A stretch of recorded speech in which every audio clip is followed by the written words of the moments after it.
Bonjour et welcome dans ce tutoriel sur un des grands classiques de la grammaire anglaise, la différence entre les deux présents. En français, on emploie le présent de l'indicatif sans trop réfléchir. C'est un temps très courant qu'on utilise des centaines ou des milliers de fois par jour. Mais lorsqu'on traduit en anglais, on est obligé de réfléchir, en tout cas au début. Pourquoi ? Parce qu'il existe non pas un, mais deux temps principaux pour le présent en anglais. Et ces deux temps sont le présent simple et le présent be plus verbe ing. Dans une autre vidéo, je vous ai déjà expliqué en détail la conjugaison du présent simple. Nous allons donc cette fois-ci étudier la conjugaison du présent be plus verbe ing. Et ensuite, nous verrons quand il faut utiliser l'un et quand il faut utiliser l'autre. Donc le présent be plus verbe ing.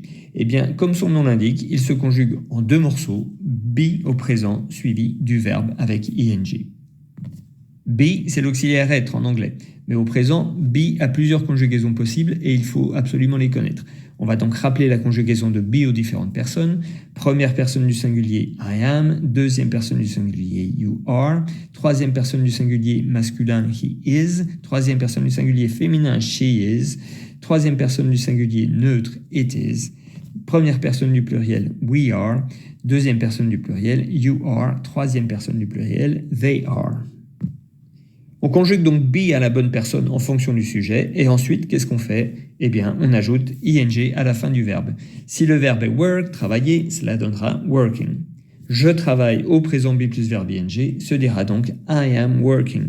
Tu travailles, you are working, etc. Et là, attention, je travaille, deux mots. Sujet, verbe. I am working, trois mots. Sujet, auxiliaire be, verbe. Vous voyez le problème. Si vous allez trop vite et conjuguer sans trop réfléchir, vous risquez de mettre sujet, verbe comme en français, donc I working, qui est faux.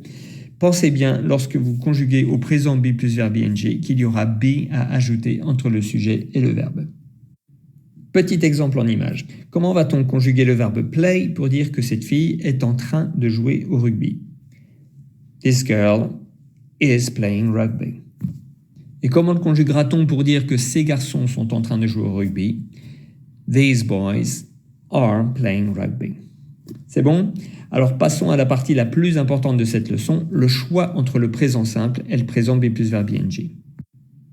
Puisqu'il existe deux temps principaux en anglais pour traduire le présent de l'indicatif, comment fait-on pour choisir entre le présent simple et le présent be plus verbe ing ? Eh bien, regardez cette photo du demi d'ouverture anglais Owen Farrell. Il a fait quelques misères à l'équipe de France dans sa carrière, mais bon, on lui pardonne. Regardez la phrase sous la photo. Vous constaterez que le verbe play est conjugué deux fois. La première fois au présent simple, il y a un S parce qu'on est à la troisième personne du singulier, et une deuxième fois au présent be plus verbe ing, et cette fois à la forme négative. Pourquoi deux temps différents ? Eh bien parce qu'on peut dire d'Owen Farrell qu'il joue au rugby. He plays rugby, c'est son métier, c'est sa passion, mais il ne joue pas en ce moment. Sur la photo, il n'est pas en train de jouer au rugby. Eh bien là voilà la différence. Lorsqu'on parle d'une généralité et d'une habitude, on utilise le présent simple. Il joue au rugby de manière générale. Mais si on parle de l'instant présent, de ce que la personne est en train de faire ou pas, alors on utilise le présent be plus verbe ing.